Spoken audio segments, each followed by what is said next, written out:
Bismillahirrahmanirrahim. Assalamualaikum warahmatullahi wabarakatuh. Sholawat dan salam selalu dan tetap tercurahkan kepada junjungan kita Nabi besar Muhammad Sallallahu Alaihi Wasallam. Allahumma sholli ala Sayyidina Muhammad wa ala ali Sayyidina Muhammad.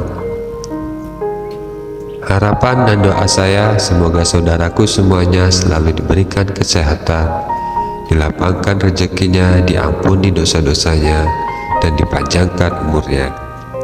Amin ya Rabbal Alamin. Sahabat beriman yang dirahmati Allah, dalam kehidupan sehari-hari pastinya manusia tidak lepas dari kegiatan jual beli. Terkadang kita terlena dengan transaksi yang ditawarkan, dan mungkin saja aktivitas tersebut merupakan sumber dosa riba yang tidak kita ketahui. Riba adalah penetapan bunga atau melebihkan jumlah pinjaman saat pengembalian berdasarkan persentase tertentu dari jumlah pinjaman pokok yang dibebankan kepada peminjam. Secara sederhana, riba merupakan tambahan yang dibebankan oleh pihak satu dari pihak lain yang berkaitan dengan transaksi barang ribawi. Sepintas saja sudah bisa dipahami bahwa riba sangat bertentangan dengan karakter Islam sebagai agama yang mengedepankan sikap saling tolong-menolong. Sementara riba bukan meringankan namun merugikan. Allah Subhanahu wa Ta'ala telah menerangkan dalam Al-Quran bahwa riba adalah perbuatan yang dilarang. Allah berfirman, "Hai orang-orang yang beriman, janganlah kamu memakan riba dengan berlipat ganda, dan bertakwalah kamu kepada Allah supaya kamu mendapat keberuntungan." Quran Surat Al-Imran ayat 130. Para pelaku riba termasuk golongan yang akan mendapatkan laknat. Dalam salah satu hadisnya, Nabi Shallallahu Alaihi Wasallam menyebutkan, pemakan riba, orang yang menyerahkan riba, pencatat riba, dan 2 orang saksinya. Beliau mengatakan, mereka semua itu sama. Hadis riwayat Muslim. Demikianlah Allah dan Rasul-Nya menyampaikan peringatan untuk menjauhi riba. Orang-orang yang mengabaikan peringatan dari Allah dan Rasul-Nya maka akan mendapatkan balasan yang sangat menyakitkan. Berikut adalah hukuman bagi pelaku riba yang menunjukkan bahwa riba bukanlah perkara ringan. 1. Di hari kiamat, menurut para pelaku riba akan menjadi sangat besar bagaikan rumah dan dipenuhi ular. Nabi Shallallahu Alaihi Wasallam bersabda, pada malam Isra, aku mendatangi suatu tempat yang perutnya sebesar rumah dan dipenuhi dengan banyak ular. Orang tersebut terlihat dari luar.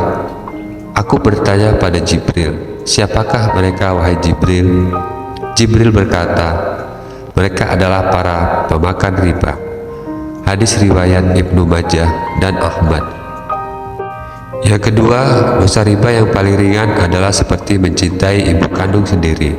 Berbuat zina dengan orang lain saja sudah sangat besar dosanya, apalagi jika sampai berzina dengan ibu kandung sendiri. Tentu dosanya akan menjadi berkali lipat-lipat.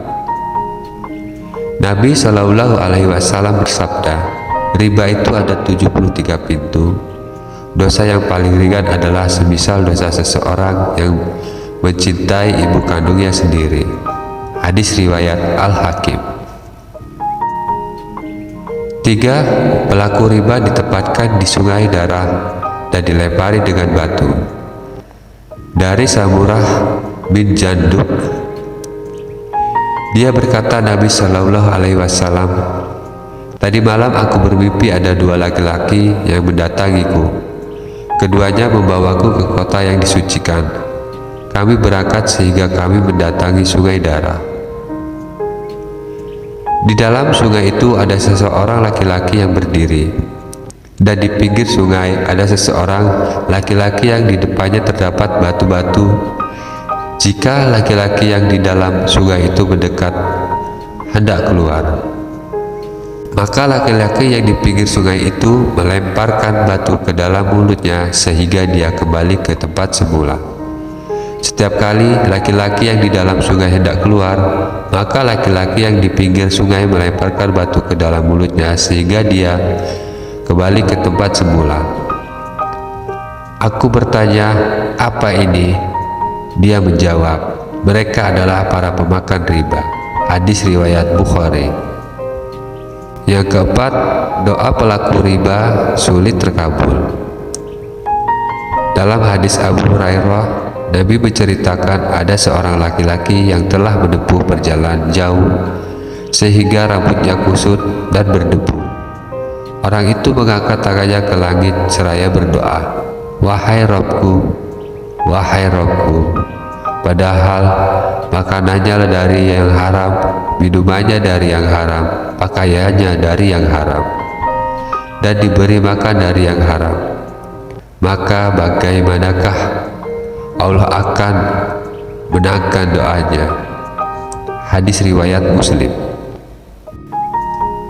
Yang kelima, tubuh yang tumbuh dari makanan yang haram berhak disentuh oleh api neraka.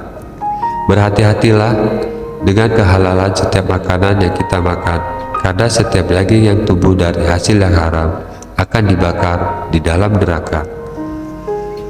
Nabi Shallallahu Alaihi Wasallam bersabda, sesungguhnya daging badan yang tumbuh berkembang dari sesuatu yang haram akan berhak dibakar dalam api neraka.